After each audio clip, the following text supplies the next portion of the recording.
এখন যাচ্ছি হচ্ছে গিয়ে এতে আমাদের যেদিন ধান লাগিয়েছিল দেখেছিলেন যে দিদিরা মানে আমার দিদিরা আর কি বা আমাদের গ্রামেরই আর কি, তো যারা ধান লাগিয়েছিল ওদেরকে এই যে টাকাটা দিতে যাচ্ছি। আয়নের আব্বা দিয়ে গেছে হচ্ছে গিয়ে। তো চলুন আপনার তো আজকে পরিমাণে বাতাস দেখেছেন, এত ধুলো বাতাস, সাথে সাথে যে গোটা রাস্তায় আমের মুকুল থেকে নিয়ে পাতা একদম সমস্ত কিছু। গ্রামের আমাদের এই যে বাড়ি ঘর খোলা আছে না চোখগুলো।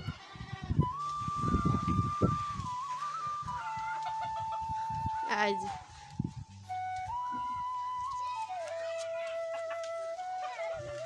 বাড়ি ছেড়ে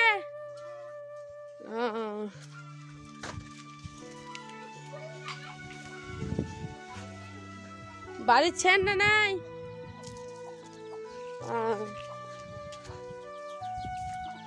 আসো দি বাইরে টাকা বসা। হ্যাঁ বসি পরে ঠিক আছে যাই 700 টাকা। হ্যাঁ হ্যাঁ তো দেওয়া হয়ে গেছে। এবার এত পরিমাণে বাতাস যে কি বলবো, বাপরে বাপ, মনে হচ্ছে সব ভেঙে উলট পালট করে দেবে পুরো। আমাদের বাড়ির রাস্তাঘাট কিন্তু এরকমই, মানে ছোট ছোট বাড়ি, মাটির একদম ছোটখাটো বাড়ি, মাথায় চালটা পর্যন্ত ঠেকে যায়। বাপ রে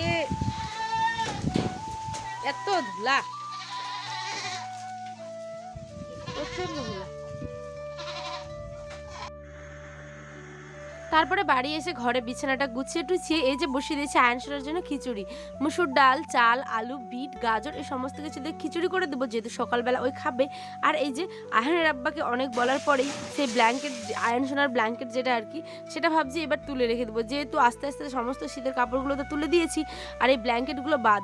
তো যাই হোক, এই ব্ল্যাঙ্কেটগুলোকেও ভালো মতো করে এখন কেচে আর শুকিয়ে দিব। কিন্তু এই যে এত পরিমাণে বাতাস আর ধুলো কয়েকদিন ধরে শুরু হয়েছে না, যে কি বলবো, এখন দেখি সমস্ত কাপড় চোপড়গুলো তাড়াতাড়ি শুকিয়ে যায়।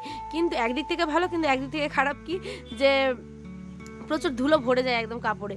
এই যে আমি দৌড়ে পালালাম, আয়নের যেহেতু খিচুড়িটা বসেছিলাম, আমি ভাবলাম যে পোড়া পোড়া একটা সেন আসছিল, তো দেখছি যে পুড়েনি, জাস্ট হালকা লেগে গেছিলো একটু, সেই কারণে দৌড়ে গেলাম। তারপরে স্নান টান করে মাটিনে খেলা করছে, এবার ওকে স্নান করে দেবো, ওই জন্য বলছিলাম যে চলো ছায়াতে। আর এত ধুলো না, ওর চোখে মুখে মানে পুরো ধুলো ভর্তি হয়ে গেছে। ধুলোতে আমি খেলতে দিই ইচ্ছে করে, যেহেতু ধুলো মাটি নিয়ে খেলা তো ভালো, তাই না? কিন্তু এত পরিমাণে ধুলো আজকে মানে বাতাসের সাথে আসছিলো যে ওর চোখের মানে পড়ে যাচ্ছিলো। সে কারণে ওকে বলছিলাম বাবা চলো উপরে বারান্দায় গিয়ে দাঁড়াও, আমি আসছি কাপড়গুলো আগে দিয়ে দিই। তার জন্য কাপড়গুলো দেওয়া হয়ে গেছে, এবার আমি ওকে গিয়ে স্নান করিয়ে দিব। তার আগে যে হালকা পাতলা যে কম্বলগুলো বা মানে এই চাদরগুলো যে আমরা নিই আর কি, কম্বলই বলে এগুলোকে, পাতলা কম্বলগুলো, তো এগুলোকেও একটা দুটো করে কেচে কেচে তুলে রেখে দিব। তাই ভাবলাম চলো এটাকেও কেচে দিই, এটাকে তুলে রেখে দিতে হবে। এবার আয়নকে গিয়ে স্নান করিয়ে দেবো। তার আগে এই যে আয়নের আবার কাপড় তো শেষই হয় না, প্রত্যেক দিনই কাপড় কাচি, পরিষ্কার হয়, আবার যেটা নোংরা হয় এনে এখানে ঢিপ দিয়ে দেয়। আর আমার এই করতে করতেই দিন শেষ, মানে বাচ্চাকে সামলানো, ভিডিও করা, আবার এত কিছু, মানে কি বলবো। তো যাই হোক, এগুলো তো করতেই হবে, তাই না? তো আস্তে আস্তে করে শীতের সমস্ত পোশাকগুলো উঠিয়ে দিলাম। এবার চলো ওকে স্নান করিয়ে দিই। আর তার আগে যে এত পরিমাণে হাওয়া, যে কি বলবো। তারপরে দেখি যে মেঘলা মেঘলা ওয়েদার, মানে এক দু ফোঁটা করে বৃষ্টি পড়ছে, ওইরকমই বাইরে বেরিয়ে দেখি যা অনেক একদম মেঘ লেগে গেছে আর বাতাসও করছিল, কিন্তু কোন বৃষ্টি, জাস্ট হালকা বৃষ্টি পড়েছে। তো ব্ল্যাঙ্কেটটাকে মানে কেচে যে এমন মুশকিলে পড়বো আমি কি বা জানতাম, তাই না? তো এই জন্য এখন এই যে কয়েকটা রিলস করছিলাম, তার আগে দেখি যে না রিলস আর করা যাবে না বাবা, এখন গিয়ে দৌড়াই কাপড়গুলোকে তুলি। এক ঢিপ কাপড় হয়েছে, সমস্ত কাপড়গুলো ভেজা। এসে দেখছেন পুরো ওয়েদারটা কি, একদম বাতাসে বাতাস পুরো। তো বলতে বলতে একেবারে মানে বৃষ্টি চলে এসছে, পুরো ব্ল্যাঙ্কেটটাকে এখন উঠাতে হবে, দৌড়ে দৌড়ে যাচ্ছি। আগে কি বলে কিছু রিলস করছিলাম আর দেখছি যে বৃষ্টি চলে আসছে, কাপড়গুলোকে আগে তুলে নিই। বাবারে পুরো কাপড়গুলো সমস্ত ভেজায় থেকে গেল, সবাই কাপড় উঠাতে ব্যস্ত আর কি নিজে নিজের কাজে। তারপরে যে একটা বুদ্ধি খাটিয়েছিলাম কি জানেন, এই যে ব্ল্যাঙ্কেটটাকে রোদরে দিয়েছিলাম মানে শুকানোর জন্য, তারপরে তো প্রচুর ধুলো পড়েছে, একটা মোটা লাঠি দিয়ে অনেক অনেক বাড়ি মেরেছি, মানে লাঠি দিয়ে আর কি ব্ল্যাঙ্কেটটাকে যাতে অনেক ধুলোগুলো বেরিয়ে যায়, এক্সট্রা যেটা ধুলো আর কি গেল।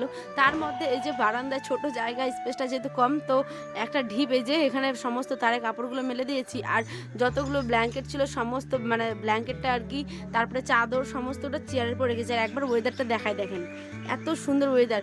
এই বলতে করতে করতেই আমার আর কি বিকেল হয়ে গেছে ইফতারির জন্য। আজকে ইফতারিতে ভাতই খেলাম, ইচ্ছে করছিল না যে মুড়ি খাই আর ঘুগনিটা, যেহেতু আমি মানে ভুলেই যাই বাদাম ভেজানোর কথা, তো সেই কারণে আজকে 11টার দিকে মনে পড়েছে, তখন আর ওটা ভিজবেই না, মানে যাই হোক আর কি, সেই কারণে ভাতই খেলাম আজকে।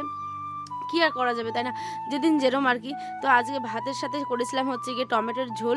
এই যে টমেটোটাকে হলুদ লবণ আর কাঁচা লঙ্কা দিয়ে সেদ্ধ করার পরেই এই যে এটা হচ্ছে গিয়ে রসুন কুচি আর গোটা জিরে সম্বাস দেওয়ার পরে এই যে সুন্দর করে ডালটাকে ছেঁকে নিলাম।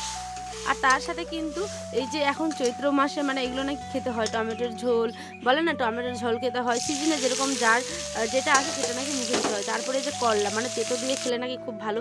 তো আমার বাবার বাড়িতে আবার এরকম কিন্তু খাওয়া দাওয়া হতো না, ঠিক আছে, মানে টমেটোর ঝোল টোল এই সমস্ত কিছু। তো টমেটো আমরা তরকারি দিয়ে খেতাম। তো এখানে আমি টমেটোর ঝোলটা শ্বশুর বাড়িতে এসেই খাওয়া শিখেছি, তো আমার বেশ ভালো লেগেছে বলে আমিও রান্না করি। আর এখানটায় যে বসিয়ে দিয়েছি হচ্ছে গিয়ে করলা আলু ভাজি, হলুদ লবণ কাঁচা লঙ্কা চিড়ে দিলাম, আর অর্ধেক সিদ্ধ হয়ে যাওয়ার পরেই কিন্তু পেঁয়াজ কুচিটা এখানে মিক্স করেছি, তাহলে কি পেঁয়াজটা পুড়ে না। আর এই যে দেখছেন কত সুন্দরভাবে ভাজা ভাজা হয়ে গেছে। তারপরে করব আলু ভর্তা, মানে কারণ আলু ভর্তাটা আমার সমস্ত কিছুর সাথে খুব খুব পছন্দের একদম। তো আলু ভর্তাটা খুব সুন্দর শুকনো লঙ্কা পেঁয়াজ কুচি দিয়ে মেখে নিয়েছি, আর এত সুন্দর হয়েছিল খেতে যে কি বলবো। তো টমেটোর ঝোল, করলা আলু ভাজা আর হচ্ছে কি এটা। তো কেমন লাগলো ব্লগটা অবশ্যই কিন্তু কমেন্টে জানাতে ভুলবেন না।